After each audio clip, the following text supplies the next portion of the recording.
Hello everyone. So today we are going to start the new chapter, that is locomotion and movement. Okay, so let us see what the both terms mean. You would have seen that we normally use it interchangeably. So first of all, why most of the organisms will showing this movement or locomotion, or we can say change in the position. The person may or the organism may be changing its position from one place to another. It may be unicellular, it may be a multicellular, it may be complex organism like the vertebrates, like the human beings. Okay, so they will be carrying out this movement from one place to another, mainly for the search of food, or for the defending themselves, So they will be carrying out this movement mainly for search of food, for defending themselves, or for the mating, or for the reproduction. So these are the main three reasons why an organism will be showing this change in their position. Okay, so because there will be different geographical areas, according to that there will be availability of resources will be again different in different areas. Okay, so the organisms will have to and again due to the competition arising between the different species and the same species as well, so they will have to move from one place to another for different purposes. The main purposes will be for searching of food, for mating purpose, and for defending themselves. When we say defending, so defending from other organisms and also from the environmental conditions. So suppose an organism is getting into forming a burrow or forming a specific habitual structure. It may be a nest, it may be a burrow, anything, right? Okay, so it is also basically defending itself from the nature. So that's again a type of movement it is shown. Okay, so normally we use these words interchangeably, locomotion and movement. But are these both words same? We'll have to see that. Are these both words same? Should we use them interchangeably? Okay, so let us see for the answer. So now, first of all, let us start with the movement. So movement is basically whenever I'm just waving my hand. Suppose I'm waving my hands. So when I'm waving my hand, what is happening? I'm just moving a part of my body. I'm just changing the direction or changing the position of the part of a body. Not a whole body is moving. I'm not moving my whole body from one place to another. Okay, so that movement, that particular change in its part is called as movement. It's called as movement. Now this movement is basically, again, all the movement cannot be locomotion, but some locomotion can be the movement. We can say this. Okay, so example of this movement can be of different types due to different types of on the basis of what all structures are involved in them. On the basis of what all structures are involved, the movement can be of different types. The first movement is the amoeboid movement. First movement is the type of amoeboid. So we know what amoeba is. Amoeba is a protozoa. Okay, so amoeba, the movement which is shown by the amoeba, if the same type of movement is also observed in other organisms as well, then that type of movement is called as amoeboid movement. Now, the specific characteristic of this amoeboid movement is formation of this pseudopodia. Pseudopodia, you know it. What does it mean? It means false fit. So basically, pseudopodia are the structure which are found by the cell membrane. These are found by the extension of the cell membrane. It's a filamentous false fit like structure which is formed by the extension of the cell membrane. Okay, so here what will happen? This amoeba will be forming this pseudopodia to take the food inside, or we can say engulfing the food particles. Okay, so that is called as amoeboid movement. Now, what all organisms will be showing this amoeboid movement? So in the case of human beings, does any cell shows that type of movement? Keep in mind, this amoeboid is a cellular movement. It's a movement shown by a single cell. But there will be some type of cell in our body also which will be carrying out this amoeboid movement. There will be some cells in our body also which will be carrying out this amoeboid movement. So these are mainly the macrophages. Now the name itself suggests macro, it means they are bigger in size. Phages, the one which will be killing or the one which will be eating up other cells. So these are the cells, and the leukocytes, that is WBCs. These are the cells which are responsible for protecting our body from any external infection. These are the cells which are responsible for protecting our body from external infection. How do they protect? They will kill or they will eat up the cells which are coming from outside. They will kill or they will eat up the cells which are coming from outside. How will they kill? They will form a pseudopodia. They will engulf the foreign particle and then they will digest it. So this is what the amoeboid movement is. The amoeboid movement is found in macrophages. They will be forming pseudopodia. Okay, now this formation of pseudopodia is basically associated or is assisted. It's assisted due to a specific structures called as cytoskeletal elements. Cytoskeletal elements, what does it mean? So it's a type of skeleton system present in the cell at the cellular level. So all the cells will be having some specific proteins which are responsible for formation of structural framework of a cell. Responsible for formation of structural framework of a cell, and these are called as cytoskeletal elements like microfilaments. So amoeboid movement is basically assisted due to the cytoskeletal elements like the microfilaments, which are responsible for formation of amoeboid, which are responsible for formation of pseudopodia, Okay, so that was about amoeboid movement. Next is ciliary movement. As the name itself suggests, cilia. So we know what the cilias are. Right? So here what happens, the ciliary movement will be occurring in most of our internal tubular organs. We have got different type of tubular organs, mainly the alimentary canal, reproductive tract, okay, and tracheal tract. Okay, so these are different tubular organs present in our body. So they will be this type of movement will be occurring in this internal tubular organ, which are mainly lined by ciliated epithelium. Now we had seen the different types of epithelium as well. So this ciliated epithelium will be having cilia present on the surface membrane. Now this coordinated movements of cilia, all the cilia will be moving in a proper synchronized manner, or we can say in a proper coordinated manner, in such a way that they will help for a proper movement of any substance in a one direction. They'll be helping the movement of the substance in one direction only. So it's the same type of coordinated movement of cilia is found in trachea also, where the substances like the dust particles which are taken up with the air, which is basically taken up during the breathing. So they will be responsible for the coordinate movements of cilia in the trachea, which helps in removing the dust particles and some of the foreign particles which are inhaled along with the atmospheric air. Okay, Second, the same type of movement, that is ciliary movement, is also observed during the passage of ova through the female reproductive tract. Okay, so when the ova is basically released through this ovum, the ova is released through the ovary, so it has to be brought to the uterus. Uterus through the fallopian tube. Now this movement of this ovum or egg cell, ovum, from this ovary to this uterus is basically carried out or assisted with the help of ciliated epithelium present inside the surface of reproductive tract, inside the surface of female reproductive tract.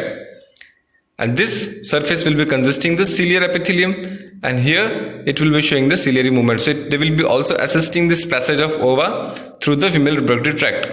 Okay, so that is about the amoeboid movement and the ciliary movement. But they will not be accounting for a major part of the movement or locomotion. They will not be accounting for the major part of the movement or the locomotion. So now the major one is the muscular movement. The major movement is the muscular movement. So what is movement of our limbs? When we see the muscular movement involves the muscles, it will involve the muscles, and this will be consisting the major part of movement of organism. It will be consisting major part of movement in the organism, like when the humans being particularly, if we say about.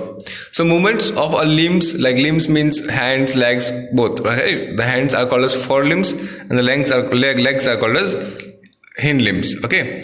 Next, so movement of limbs, jaws, tongue, this all require the muscular movement. Okay. Now even why this muscular movement is possible basically. So this is mainly attributed, this muscular movement is attributed to the contractile property of muscles. So muscles are the cells which can get contracted and which can get relaxed. okay, so which can get contracted and then they can retain their shape as well. So this property of contractility is effectively used for locomotion and other movements. So this property of contractility of muscles is effectively used for locomotion. Locomotion, as I told you, what is it? You can write it down. It's change of position from one place to another. It's a change of position from one place to another. Okay, so this contractility property of muscles is effectively used for locomotion and other movements by human beings and other majority of multicellular organisms, not the plants. Okay, so there's something which has to be noted down, like locomotion requires a perfect coordinated activity of muscular, skeletal and nervous system. In the advanced animals like mammals, okay, particularly mammals and all that, so the locomotion is not a single function. It will be requiring a proper and perfect coordination. Between the activities of different parts of the body. Namely, it will be requiring the activity of muscular system. Muscular system consists of all the muscles within my body. So different vessels will be responsible for carrying out different type of activity, but they will be required for carrying out any movement activity. Second, skeletal system will be consisting of bone and cartilages, which is also playing a very important role for carrying out this movement of the locomotion. And third one is the neural system, which will be responsible for controlling all the movements. Movements has to be controlled and regulated, so that will be taken care by the nervous system. So whenever this muscular system is, whenever the locomotion or the movement is required, particularly locomotion required, it will require the perfect combination of all the three systems, which are the muscular system, skeletal system and the nervous system. Okay, so that was about the movement, and let us start with the second point, that is the locomotion. Now, the term is derived from locus plus move.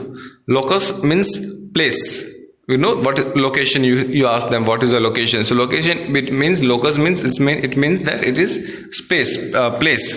Move is basically motion. Motion basically comes from the move. Okay, so locomotion is basically movement of organism from one place to another, right? You can write it down. So what is locomotion? How it differs from movement? Movement can be the change in just a part of a body. So suppose movement when a branch of a tree is growing towards the sun, then it is also a type of movement, but that is not a locomotion. When I am waving my hand, then that waving of hand is basically changing my position of this hand, but that is only the part of body, and hence it is not locomotion, but it is a type of movement. But I'm moving from one place to another. I'm basically sitting right now at my drawing room, and then I will be moving to my bedroom. So that's I have covered a specific distance by changing my body from one place A, point A to point B, and that will be called as locomotion.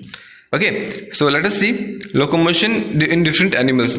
All the animals will be responsible for carrying out the locomotion. All the animals and the protista, and mostly plants will not be carrying out the locomotion. There will be some cells of plants, mainly the what we can say the gametes particularly. Okay, they will be carrying out this sort of locomotion. Very few, particularly in the algae. Okay, so we'll see that in the plant kingdom, or most probably in the plant kingdom. So now, locomotion in different animals will be consisting of, first, locomotion in protozoa. So protozoas will be consisting of the animals like Paramecium, Pseudopodia and all that, right? So mostly the locomotion in protozoa will be of three kinds. It can be ciliated. Example Paramecium, you can write it down. Example Paramecium. Then it can be flagella. They will be having a specific structure responsible for movement, elongated filamentous thread-like structure called as flagella. Example found in the dinoflagellates. And this movement can be also with the help of the pseudopodia. As seen in the amoeba. Okay. Next is the small or lower level of animals, that is porifera. So sponges are the one which we can see, right? The sponges are the lowest level of animals. So Normally this will not be showing such very good, very large movement, but mostly because the sponges are sedentary or they are fixed animals, where when they get substratum they will be getting fixed over there, but along with the water wave they may move. But so we can say they don't have any particular structure for the movement. They do not have any particular structure for the movement, but along with the water current they may move. Okay, next is the locomotion in coelentrates. The coelentrates, okay, so mostly it will be consisting of, due to the contraction of the epidermal muscle fibers, so they will be having specific cells, epidermal cells, which will be forming muscle fibers. So when we move from lower to higher organism, the complexity will be increasing, the level of complexity will start increasing. So when we see Porifera, it was not exactly a differentiated moving structure was not found. In the case of Coelenterata, they can move, but still with the help of some specific muscle fibers, epidermal muscle fibers, they are not exactly differentiated into muscle tissues. Okay, now due to this contraction, particularly of epidermal muscle fibers, they can carry out the movement like swimming, floating, gliding, etc. Okay, next is the locomotion of helminthes. Locomotion of helminthes, which will be the locomotion of helminthes will be including the both platyhelminthes and aschelminthes. Platyhelminthes and aschelminthes. Okay, so normally in the adult phase, you can write it down. Normally in the adult phase, this locomotion is not required by this helminthes. Normally in this adult stage, this locomotion will not be required by adult by this helminthes, because these are the one, because they are mostly parasite in nature, so they would not be requiring to move a lot. Okay, but still, so they will actually adapted in such a manner that they will not require the movement at adult phase. Okay, but when they are younger, or we can say during the larva stage, so they may have the different locomotory structures that can be cilia, or they can have a specific larva tail also. Okay, so there are different type of, even like the planaria will be carrying out the locomotion with the help of cilia, okay, and few muscle fibers as well. Next is the locomotion in annelids. This is important. Locomotion of annelids, we had already seen the annelids like earthworm. So they will be having two type of muscles,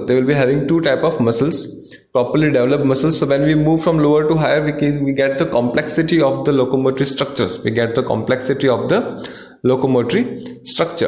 So this annelids will be having specific muscle fibers, or we can say muscles, which are of two types, that is longitudinal muscles and circular muscles. Okay, now, like the earthworm will be also carrying out this locomotion with the help of setae. We had seen what is this body structure or form is a specific unit is called a setae. Okay, so we'll be seeing, you would have already seen the structure of earthworm. Okay, so the earthworm will be also moving with the help of the setae, and this movement will be assisted due to, or is made possible due to two type of muscles, that is circular fiber muscles and the longitudinal muscle fibers. Okay, these are one which are found in annelids.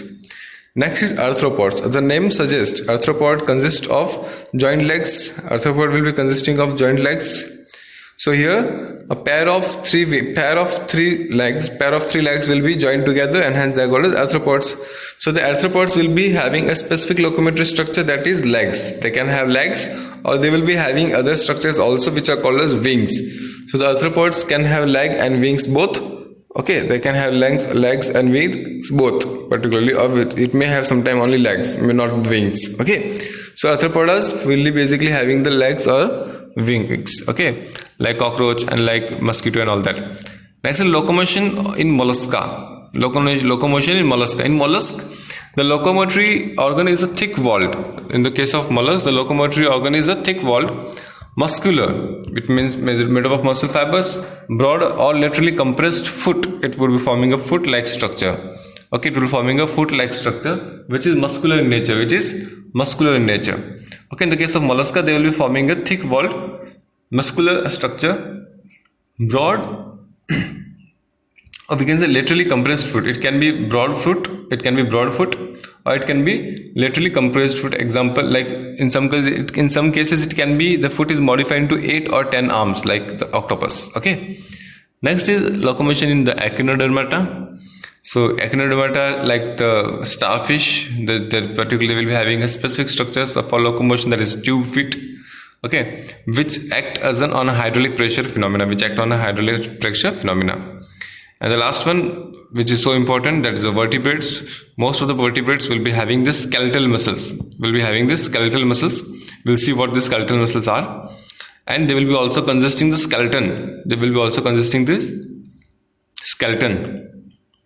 And the locomotory organ is mainly a pair of pair of legs. Okay, so locomotory structures in the case of vertebrates is mostly the pair of legs. So that was about the locomotion in different organism. Now let us start the first important tissues which is responsible for the movement. We have seen there are 3 different systems involved. So first one is the muscular tissue, muscular system. Second is skeletal system, and third one is the nervous system. So we will discuss each of them. How the muscular system will be responsible for carrying out the movement, how the skeletal system is responsible for carrying out movement, and what all different parts are associated within that. And we will see the nervous system regulation, how this movement on the different parts of the movement locomotion is regulated in our body. This is what we will see. Okay, so let us start with the muscles. Okay, now we have seen the contraction for the motility in the cells results essentially from the interaction of 2 contractile proteins. We will see what these proteins are. So what are muscular tissues? So these are tissues which are responsible for movement of organs and the locomotion. Okay, so we can say these are the muscle tissues, are the tissues which are responsible for movement of organs. Not only the whole movement of body, it is responsible for locomotion of body from one place to another. If I want to move, if I want to go at another place, I will have to move my legs. Okay, so that is a movement that would be caused due to only the presence of muscles. If the muscles are not working properly, I will not be able to move my legs. Okay, so responsible muscle tissues are the one responsible for movements of organs and causing locomotion of the body in response to stimuli. Depending on the external stimuli, the body will start moving.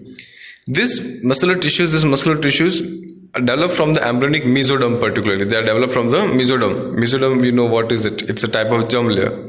Except for most of the muscle tissues are basically originated from the mesoderm layer. We can say they are mesodermal in nature. Except the few, like iris is basically eye muscle. Okay, responsible for regulating the eye with the regular amount of light entering into the eye. Ciliary body of eyes, again it will be also eye muscle, which are ectodermal in origin. So the eye muscles are particularly ectodermal in origin, while most of the muscles are mesodermal origin. So there are different muscles like the eye muscles, iris. Okay, these are ectodermal in origin. Now the muscle cells are basically mainly consisting of 2 proteins, and the contractility and the motility, the contraction which is required for any movement, any motility.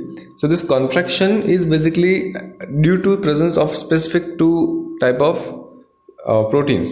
These are called as contractile proteins. So this contraction of the muscles is basically due to 2 specific proteins called as contractile proteins, that is actin and myosin. We will discuss the structure and the function in the next few minutes. Okay, so the muscular tissues is responsible for causing the movement or the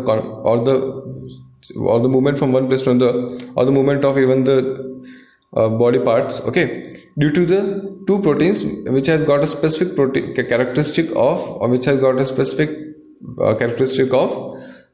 contraction and relaxation. So these proteins are called as actin and myosin. Now these muscle fibers, muscle tissues are mostly, or we can say always, elongated. How they are elongated in nature, slender and spindle shaped. They may be slender, they may be or into spindle shaped, and depending on the type of tissue, where they present particularly, what are the functions they carried out. Okay, so they may be slender, they may be spindle shaped. Therefore, they are called as muscle fibers. Because of this, they will be forming a slender structure, hence they are called as muscle fibers. Okay. Now, These muscle fibers or these muscle cells possess large number of myofibrils.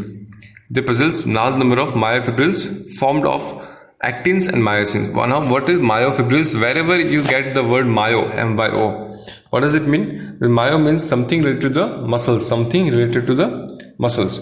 So, myofibrils are the fibers which are present in the muscle tissue, the fibers which are present in the muscle tissues. So, these cells, this will be possessing a large number of myofibrils formed by the actin and myosin. The actin and myosin are two contractile proteins which will be coming together, which will be forming a bundle of fibers which are called as myofibrils, and they are responsible for contraction and relaxation. Now the muscles normally lose the capacity to divide. These muscles will be losing its capacity to divide, multiply and regenerate to a great extent. So most of the muscles, when they are formed once, they will stop dividing because they will be carrying out the one function, the particular function, given function. Okay. And it will not divide, it will not even regenerate, or it will not even multiply most of the time, not always. They will be doing it most of the time. And the study of muscles is called as myology. Okay, so myo means muscle, logy means study. Based on the location where these muscles are found, depending on that, mainly we have got three type of muscles. That is skeletal muscles, visceral, and the cardiac muscle. Skeletal. So here the type of muscles, or the classification of muscle is mainly done on the basis of the position.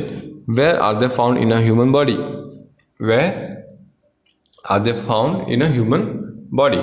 So these are of three types. That is skeletal muscle, which are basically found with the skeleton system, visceral muscles, which are found in the internal organs, and the cardiac muscles, which is found mainly in the heart particularly.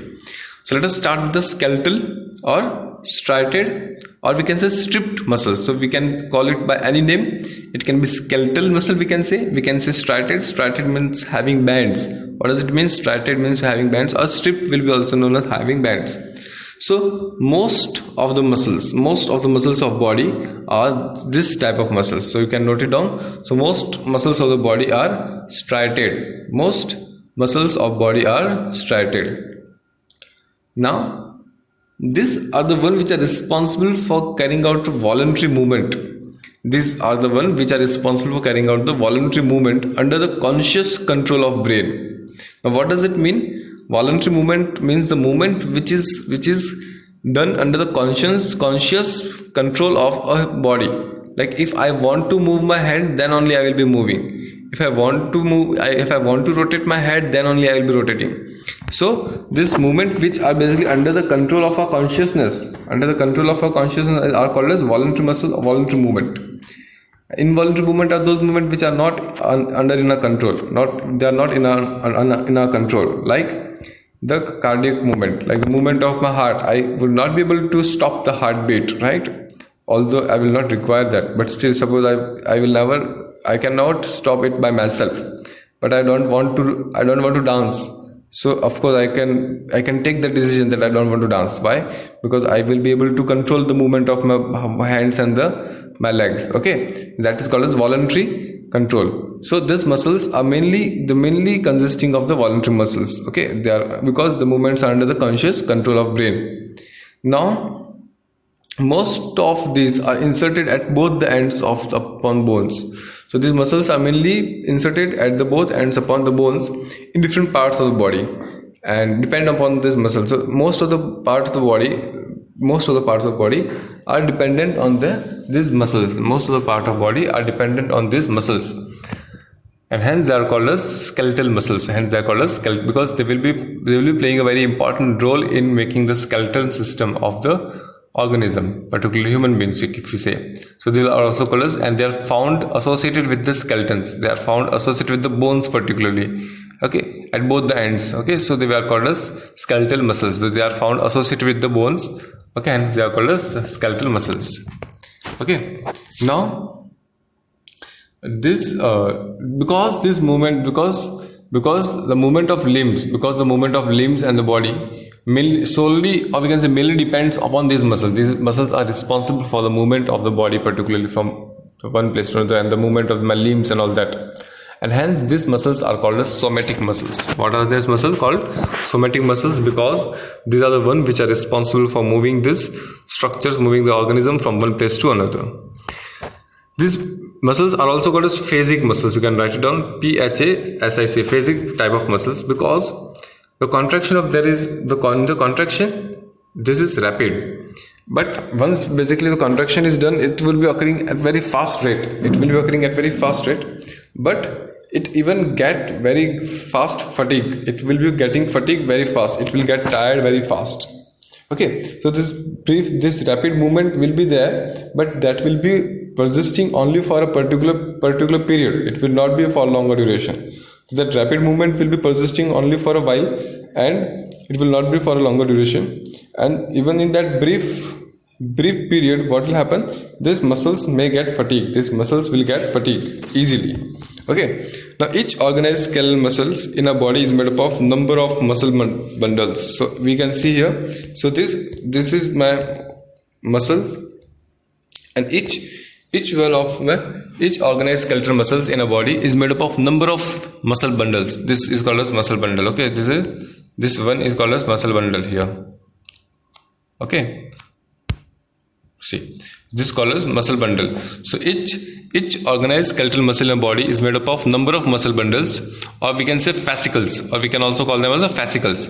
So each organized skeletal muscle is basically made up of number of muscle bundles. So each muscle bundle, this is the whole bundle, and each muscle bundle will be having muscle fibers within them. It will be having muscle fibers within them, and this will be also intervened with by the blood capillaries also.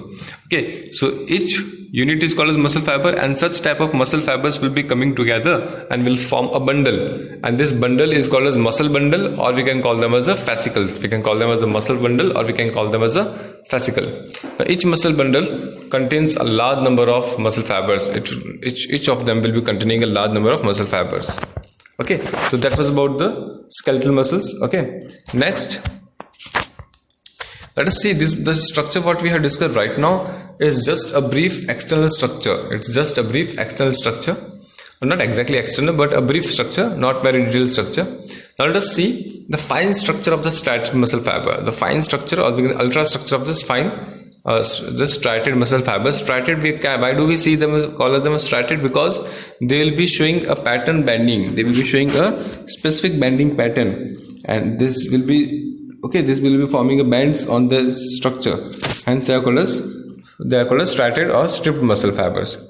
Now when we cut these muscles in a transverse striation, when we see them, so we'll be able to observe. The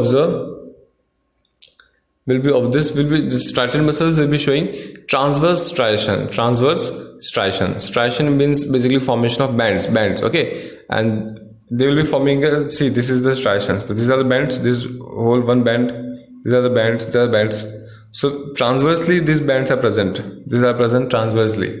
Okay. So the striated muscles fiber shows transverse striation in the form of regular alternate bands. That is dark band and the light band. So here we can see this. Have got two bands. That is dark band. We can see two bands, A and I. So the dark band is called as A band, that is anisotropic. What we call them as an anisotropic band. And the I1 is the light band. You can see this is the comparatively light in color, and this is comparatively dark in color, and hence A band is called as dark band. You can note it down. And I band is called as in isotropic band, or we can say isotropic band or light band. While the dark band or A band is called as anisotropic band or A band or dark band, and I band is called as light band, I band or isotropic band. Okay, so now this will be consisting two bands, A band and I band. Now let us see. This A band contains about 180 angstrom thick and 1.8 micrometer long myosin filaments. They will be consisting myosin filaments. So this is the A band. Let us see two bands present over here. This is my A band, right from here to here. This red color line will be showing you. So this is the part of A band. So this A band will be consisting a specific protein called as myosin filament. And what is its length? It will be carrying around 120 angstrom is diameter. Thick, it is the thickness, and 1.8 micrometer long myosin filaments are found. So these are this red color structures you can see over here. These are the myosin filaments. And where are they found? These myosin filaments are found in the A band of striated muscles. A band means anisotropic.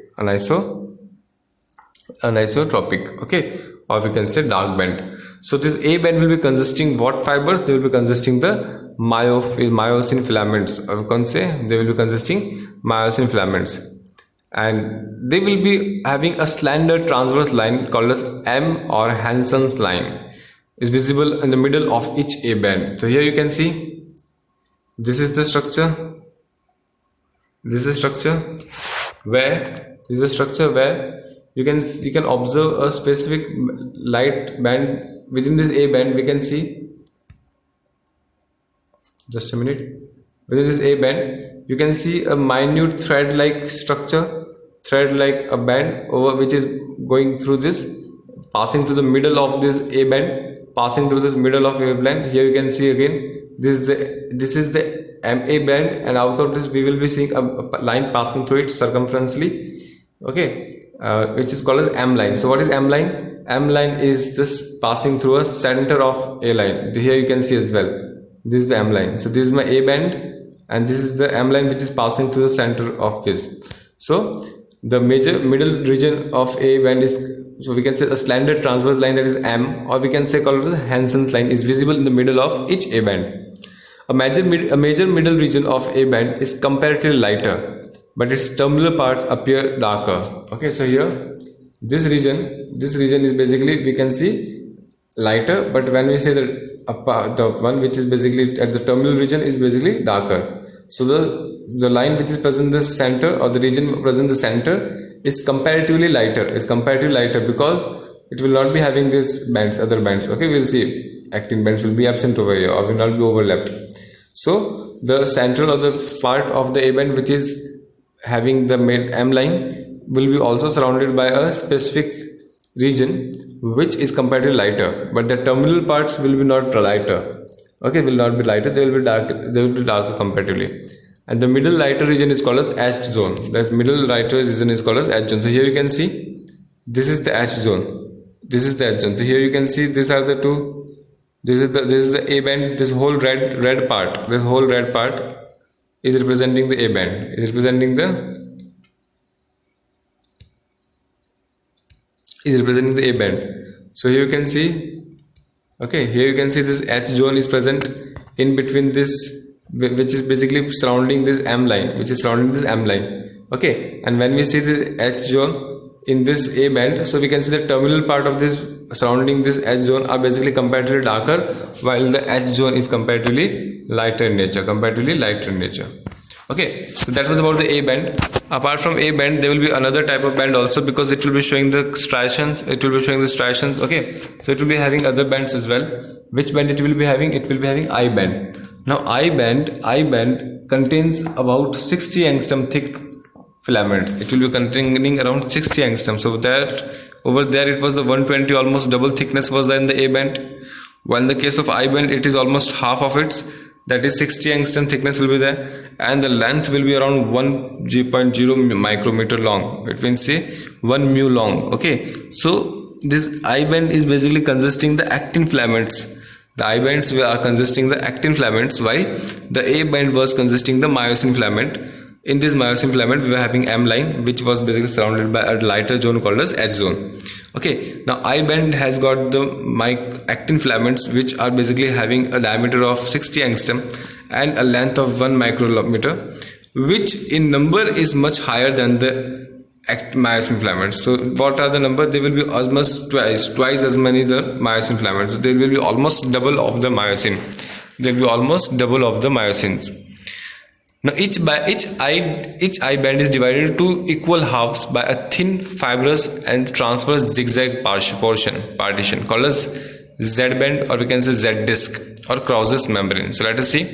So here this is the I band. So this is the I band. You can see this yellow part. The yellow part where the red part is absent is called as I band, just near to this A. Now this I band will be having a zigzag line passing through it. Here you can see this I band will be having a zigzag line passing through it.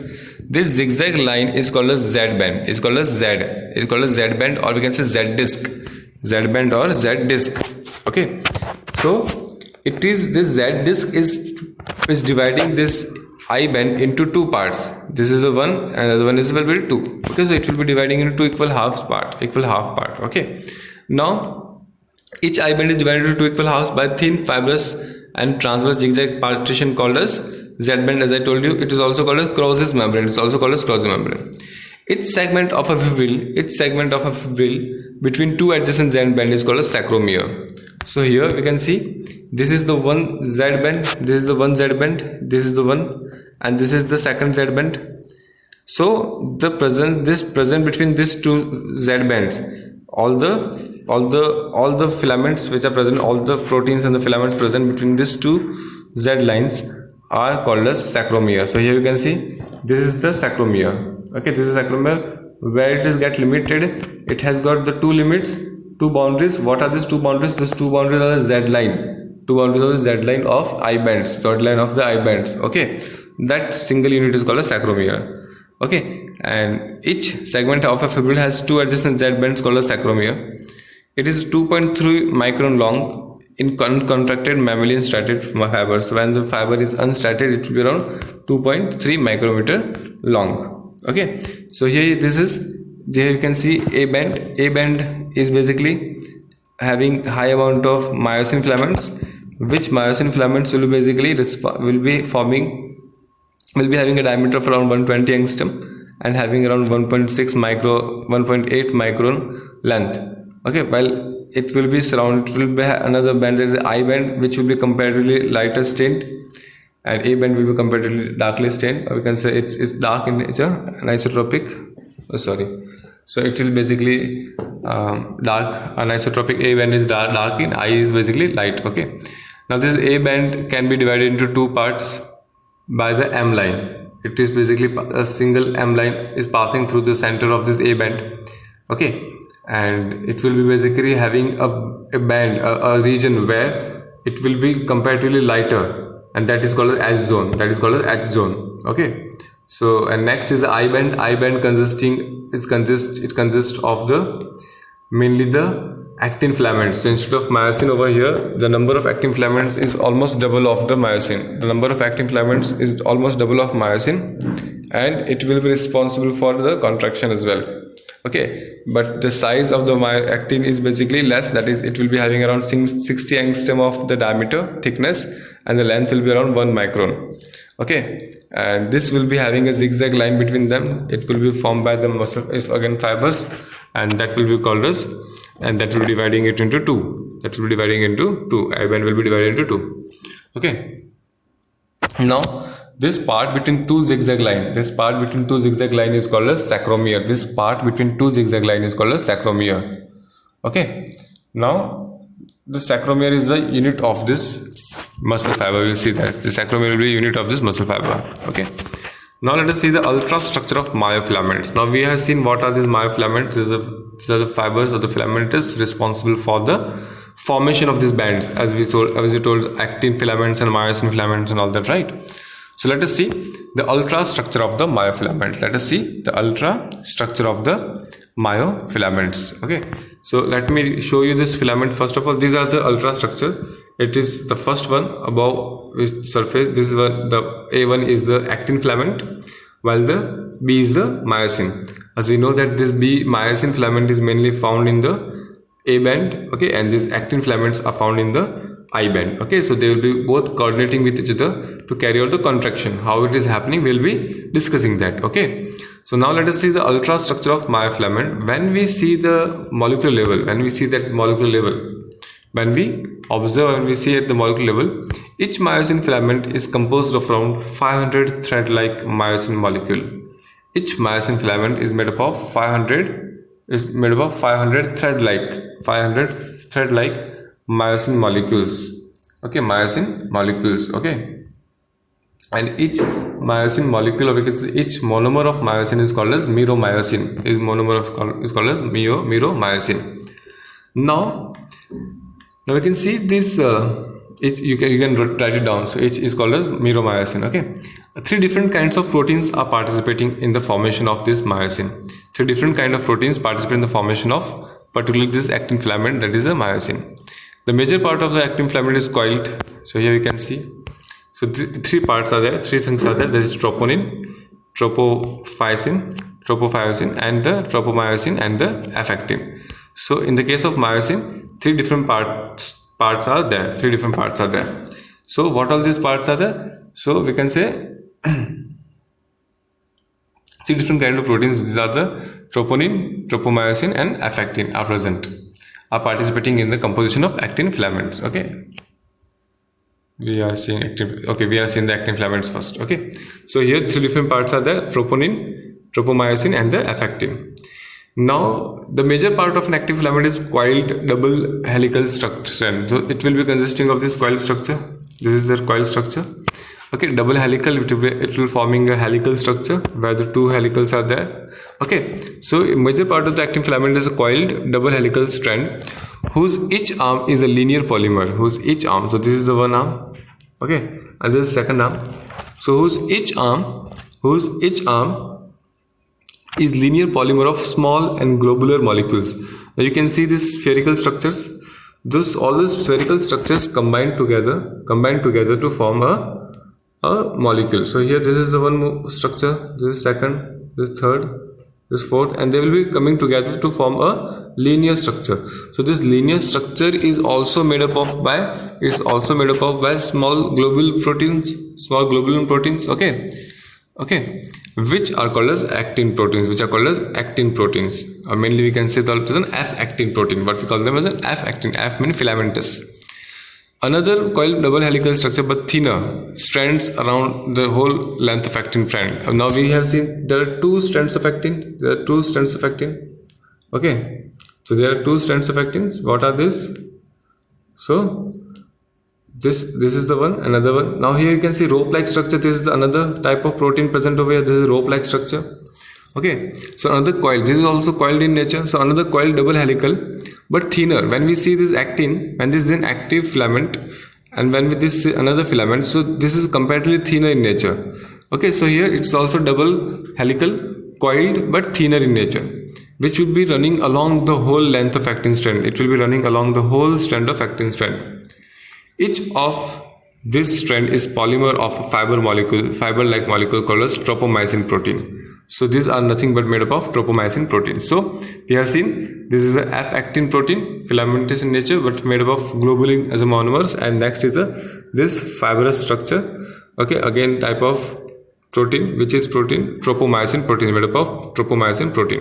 And the third protein over here, you can see this complex structures having 3 to 4 subunits are called as troponin. It's called as troponin. Now we'll discuss them, each of them, in a proper detail. Okay, now as you have already seen this, now let us see the structure of this contractile proteins. Now the contractile proteins are of two types, as we have seen, actin and myosin. Okay, so this is what we have seen: ultrastructure of myofilaments. Each myosin consists of around 500 thread-like myosin molecules, and three kind of proteins participate in that. What all three kind of proteins are there? One is the linear protein made up of small globular protein, that is the actin, and these actin filaments are basically coiled and double helical in structure, and this will be along with this will be running as one filamentous protein called as the tropomyosin protein. And the third protein, which is present at a regular interval,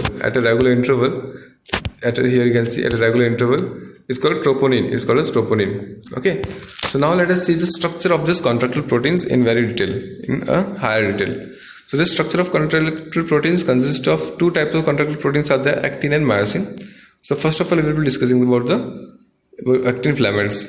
Now actin filaments will be consisting first actin, second is tropomyosin, and third is troponin. We have seen. So this actin will be made up of filamentous protein. It's a type of filamentous protein and consists a specific structure called as F-actin. So F-actin, in each actin filament, two F-actins helically bound each other. So this is a single strand. This is a single strand called as one F-actin and one actin, and the second, that is F means filamentous. and the second is called as second F actin. Okay, so in each actin molecule we will be having two F actin filamentous protein helically bound with each other.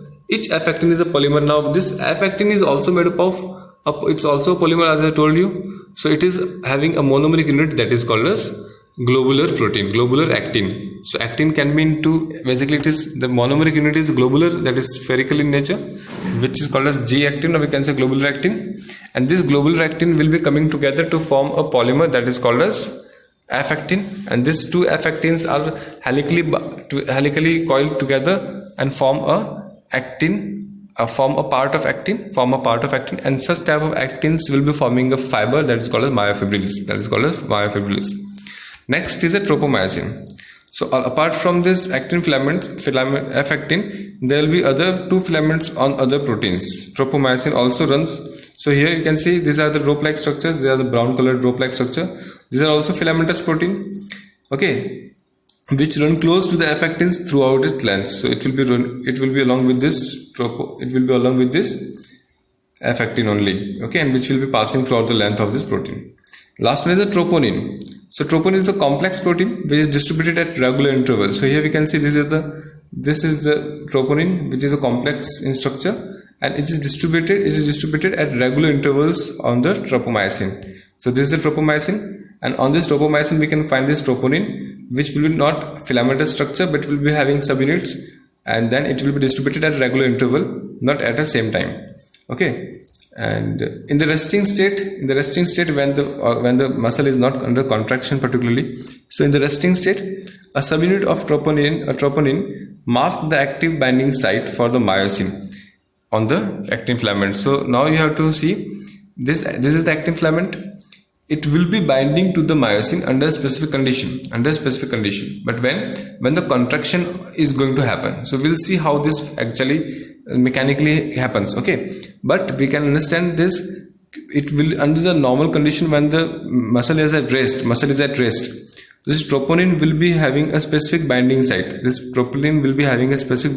Binding site means the site to which it will be binding with other proteins. The troponin will be having binding site, but during the resting state, when the organism is already at a resting phase, what will happen? The binding site present on this troponin will be masked, will be covered, okay. So at a resting state, a subunit of a troponin masks the active binding sites for myosin on the actin filaments. So normally these actin filaments will be having the binding site for this myosin, but when the condition is normal, that it is not contracting or relaxing, so during that period particularly it is not contracting, so that during that period of time this troponin proteins will be covering up those sites, those active binding sites, okay, and then we can say it masks the active binding site for the myosin, okay, so that contraction does not occur frequently. That is about the actin, okay. So here we can see actin F actin made up of G actin, globular actins, okay, and it have got a filamentous protein as well along with it, which runs parallelly, helical and coiled, and then it is again made up of filamentous structure, that is tropomyosin. The troponin is basically complex protein which is distributed at regular interval, and it is responsible for preventing the binding site and by masking the binding site on the actin for the myosin. That is about the actin. Next is the myosin protein. It is also a type of contractile protein. The contractile proteins are responsible for carrying out the contraction in the muscles. Now comparatively it is thicker. So when we have seen, myosin is basically found in the A band, and it will be having 120 angstrom of the thickness, while the actin was having only 60 angstrom of thickness, right? So myosin is comparatively thick in nature. Myosin is comparatively thick filament, and it is also polymerized protein. Now each monomeric protein of the myosin is called as meromyosin. The monomeric protein of the myosin is called as meromyosin. So here you can see this is the myosin having the monomeric unit called as meromyosin, okay. Now the structure of myosin will be consisting of again two parts, or we can say mainly consisting of three parts, mainly two parts, but can be divided three as well. So this is the head part, this is the cross arm part, which is obliquely shifting this head toward the above at a particular angle, and then this is the tail part, okay. So we can see each myromycin has two important parts. That is a globular head. This is a globular head with this arms. So arms can be considered as a part of head. So and another part is the tail, and another part is the tail. Okay. Now this globular head, okay, this globular head will be forming this a specific structure called as HMM. So we can say myosin is a thick filament, is also polymerized protein, and monomer of the myosin is the myromycin. Which is constituting the one thick filament. Okay, one thick filament, that is around 120 angstrom. Two important parts are there in one myosin. The first one is the globular head with a short arm. So this structure that is having the globular head along with this short arm is also called as HMM. That is heavy myromycin.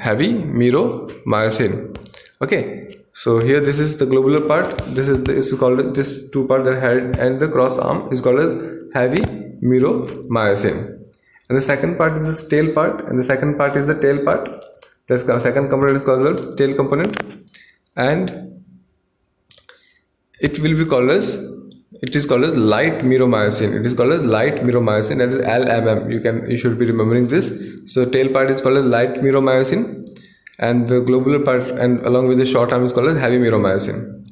Okay, now this heavy myromycin will be having a short arm component. This is the cross arm component, which is responsible for projecting this globular head, to outwards at regular distance. So it will be responsible for projecting this globular head outwards by this cross arm at a specific distance and at a particular angle. Okay. So this projection outwards will be forming a bridge with the actin filaments. We will see that, and hence it is called as cross arm. Okay, hence it is called as cross arm. The globular head, which is a part of HMM, is an active ATPase enzyme. It is an active ATPase enzyme and has a binding sites for ATP and active sites for actin. So this is basically, the globular head will be having a specific activity that is called as ATPase enzyme, where it can break down the ATP into ADP and inorganic phosphate. Okay, so the globular head is an active ATPase enzyme. ATPase means the enzyme which can bring out the breaking down of the ATP. So it has got ATPase activity where it can break the ATP into ADP and inorganic phosphate, and even has got the binding site for ATP and active sites for actin. So you can see this globular head will be having active binding site and ATP binding site on them. Both will be responsible for carrying out the contraction. Both of these binding sites will be responsible for carrying out the contraction. Okay, so that's all. In the next lecture we'll start the working of the striated muscles. How does striated muscles will be working? How will they get contracted? How will they get relaxed? And due to which phenomena they will be carrying out this movement. Okay, so what we had seen what is locomotion, what is movement. Okay, and then we have seen different type of locomotions in different organs and different type of movements in different type of cells. Then muscular tissues, and always we have seen different type of muscular tissues, particularly depending on the position. Okay, now we started with the skeletal, where it can be voluntary muscles. Okay, next we have seen the fine structure of these muscles, striated muscle fibers, which contains A band and I band. A band is having a middle transversal line passing through it, that is M line, and the I band, which is basically A band, is comparatively darker, and that called as anisotropic band, while the I band is isotropic and comparatively lighter. I band is further divided into two equal parts by this zigzag line passing through it, that is called as Z line. Okay, and in this A band we have got a lighter band again in the center of this A band. It's called as H zone. So in the next lecture we'll see how this will be functioning for the contraction. And this ultrastructure also, we had seen the structure of the actin protein. Actin consisting of F-actin, which is made up of G globular actins. Second, tropomyosin filamentous protein running along with the F-actin length throughout this length, and the troponin is the compound, it's a complex protein present on the tropomyosin, and it was responsible for masking the active binding site of the actin. Okay, binding site of the myosin particularly. And next we have seen the myosin, which is basically having a monomeric structure called as meromyosin, and which is having two parts, that is head, globular head and short arm. And the globular head and short arm is called as HMM, heavy meromyosin, and the tail part is called as LMM, that is low light meromyosin. And this globular part will be having two sides, that is ATP binding site and the active binding site, actin binding site. Both of these sites will be responsible for carrying out the function of the muscles. So that was about this first topic. Next topic will be starting the how this function muscles will be getting contracted or relaxed, and how will they carry out the function. Okay, so that's all. Thank you. Have a nice day.